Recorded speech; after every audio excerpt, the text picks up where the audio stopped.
திருவண்ணாமலையில் மண் சரிவு ஏற்பட்ட மலை மீது எடுக்கப்பட்ட புதிய காட்சி வெளியாகியுள்ளது.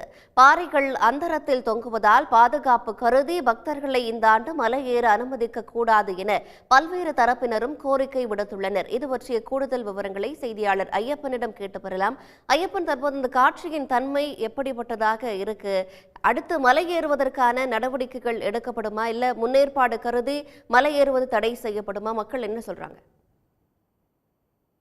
நிச்சயமாக திருவண்ணாமலையில் கடந்த 1ஆம் தேதி மற்றும் 2ஆம் தேதி ஆகிய 2 தேதிகளில் பெஞ்சால் புயல் வெளுத்து வாங்கியது. இதில் திருவண்ணாமலை தீப மலை உச்சியில் இருந்து சரிவு ஏற்பட்டது. இந்த சரிவில் சிக்கி பல பாறை இடுக்கில் சிக்கி மண்ணில் புதையுண்டு 4 குழந்தைகள் உள்ளிட்ட 7 பேர் பரிதாபமாக உயிரிழந்துள்ளார்கள். குறிப்பாக உலக பிரசித்தி பெற்ற திருவிழாக்களில் ஒன்றான திருக்கார்த்திகை தீப திருவிழா 4ஆம் தேதி கொடியேற்றத்துடன் கோலாகலமாக தொடங்கி இன்று 3வது நாளாக விமர்சையாக திருவண்ணாமலை நடைபெற்றிருக்கும் சூழலில் டிசம்பர் 13ஆம் தேதி மாலை 2668 அடி உயரம் கொண்ட அந்த தீப மலையின் மீது மகா தீபமும் ஏற்றப்பட உள்ளது. இந்த மகா தீபத்திற்காக திருவண்ணாமலைக்கு பல லட்சக்கணக்கான பக்தர்கள் இங்கு திருவண்ணாமலைக்கு வருவார்கள். அது மட்டுமின்றி கிரிவலம் வரும் பக்தர்கள் சுமார் 2500 நபர்கள் பக்தர்கள் வந்து முறையான அடையாள அட்டையை மாவட்ட நிர்வாகத்தின் சார்பில் அளிக்கப்படும் அந்த அடையாள அட்டையை பெற்றுக்கொண்டு மலையேறுவது வழக்கம். கடந்த 2 ஆண்டாக இந்த ஒரு சூழ்நிலை நிலவி வரும் நிலையில் தற்பொழுது மண் சரிவு ஏற்பட்டு 7 பேர் உயிரிழந்துள்ளார்கள். மேலும் அந்த மலைக்கு செல்லும் பாதைகள் என்பது முற்றிலுமாக பாதுகாப்பற்ற சூழலில் காணப்படுவதாக கூறப்படுகிறது. அந்த பிரத்யேக காட்சிகள் தான் நமக்கு வெளியாகியுள்ளது. குறிப்பாக இந்த மலையேறும் பாதை என்பது திருவண்ணாமலையை பொறுத்தவரைக்கும் பல்வேறு மலை பாதைகள் உள்ளது. கந்தாசிரம பாதை, முளைப்பால் தீர்த்த பாதை, 7 சுனை பாதை, அரைமலை பாதை என பல்வேறு பாதைகள் இருக்கிறது. இந்த அனைத்து பாதைகளிலும் மக்கள் மாவட்ட நிர்வாகத்திற்கு தெரியாமல் ஏறும் ஒரு வாடிக்கையும் உள்ளது.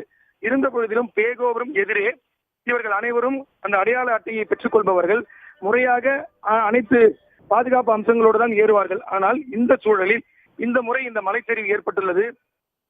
இந்த மலையில் அனைத்து பாதைகளுமே முற்றிலுமாக சரிந்தே காணப்படுகிறது.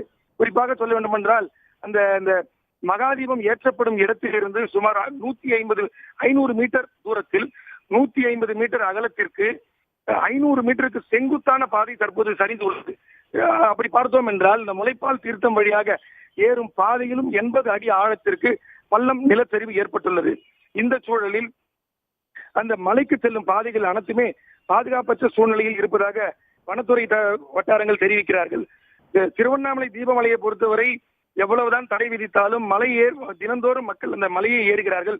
ஏனென்றால் மலைக்கு மேலே பார்த்தீர்கள் என்றால் பல்வேறு தீர்த்தங்கள் அமைந்துள்ளது. முளைப்பால் தீர்த்தம், ஆசிரமங்கள் என பல அமைந்துள்ளது. அங்கு சென்று அவர்கள் உணவு அருந்துவது வழக்கம். இந்த மலைச்சரிவு இந்த பேரிபத்து காரணமாக அந்த மலையில் பல்வேறு இடங்களில் புதைக்குழிகள் காணப்படுவதாக வனத்துறையினர் தெரிவிக்கிறார்கள். அது மட்டுமின்றி மலை பூமியிலிருந்து பார்க்கும் பொழுது மலை பார்க்கும் பொழுது எந்த ஒரு ஆபத்து ஏற்படாத வண்ணம் இருப்பதாகவும், ஆனால் மலைக்கு மேலே சென்று பார்க்கும் பொழுதுதான் பல்வேறு புதைக்குழிகள் இருப்பதாகவும், பல்வேறு பாறைகள் சரிந்து கீழே வந்து மரத்தின் பாதுகாப்பில் நின்று கொண்டிருப்பதாகவும், அவைகள் எப்பொழுது வேண்டுமானாலும் சரிகலாம் என்றும் வனத்துறை வட்டாரங்கள் தெரிவிக்கிறார்கள். இப்போ இந்த வருகின்ற தீப திருவிழா ஒன்று மலையேறும் பக்தர்கள் குறிப்பாக மலையேறும் பொழுது பல்வேறு பாதைகளை அவர்களாகவே உருவாக்குவார்கள்.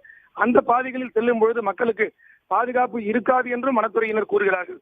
இந்த நிலையில் தீப திருவிழாவிற்கு மலையேறும் ஆன்மீக பக்தர்களுக்கு உரிய அனுமதி அளிக்கப்படுமா அல்லது தடை விதிக்கப்படுமா என இன்று மாலை திருவண்ணாமலை ஆட்சியர் அலுவலகத்தில் நடைபெறும் ஆலோசனை கூட்டத்திற்கு பிறகு முக்கிய முடிவுகள் எடுக்கப்படும் என எதிர்பார்க்கப்படுகிறது. நன்றி ஐயப்பன், விரிவான விவரங்களை வழங்கியமைக்கு. உடனுக்குடன் செய்திகளை தெரிந்து கொள்ள சன் நியூஸ் பெல் ஐகானை கிளிக் பண்ணுங்க.